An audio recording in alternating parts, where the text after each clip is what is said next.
ఈ వీడియో సోమవారం, అది కూడా నైట్ అయితే తీస్తున్న వీడియో. ఎందుకంటే ఆరుద్ర నక్షత్రం కాబట్టి ఇక్కడ శివాలయంలో నందీశ్వరునికి అభిషేకాలు అయితే చేస్తున్నారు. ఎవ్రీ మంత్ అమావాస్యకి దగ్గర చేసి సోమవారం మాటలు ఇక్కడ పూజలు అయితే చేస్తున్నారంట. మేమైతే ఇక్కడ నైట్ 7:30కి వెళ్ళాము. అంతకన్నా ముందే ఇక్కడైతే పూజలు అయితే స్టార్ట్ అయిపోయాయి. జనం కూడా చాలా మందే వచ్చారు ఈరోజు.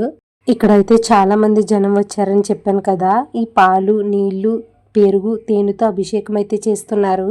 ఆ నీళ్ళన్నీ చూడండి మా కాళ్ళ వరకు వచ్చేసాయి. మాకైతే కూర్చోడానికి కూడా ప్లేస్ లేదు.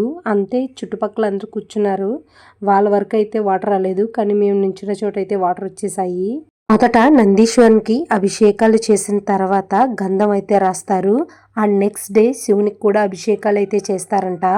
ప్రజెంట్ ఆషాఢ మాసం కాబట్టి రేపు అమ్మవారిని, అది మంగళవారం పూట అమ్మవారిని శాకాంబరిగా తయారు చేస్తారంట.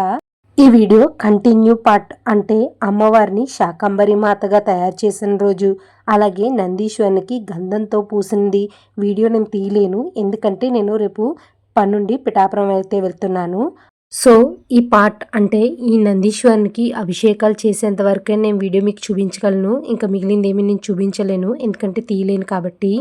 ఇక్కడ వినాయకుడు కూడా ఉన్నాడు గుళ్ళోని.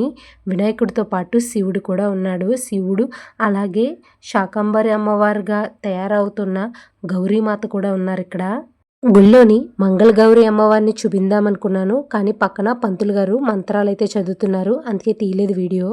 ఈ అభిషేకం వీడియో చూశారు కదా. ఇప్పుడు మీకు ఈ వీడియో నచ్చినట్లయితే నా ఛానల్ని సబ్స్క్రైబ్ చేయండి, లైక్ చేయండి, షేర్ చేయండి, కామెంట్ చేయండి. నెక్స్ట్ వీడియో కోసం వెయిట్ చేయండి. Thank you.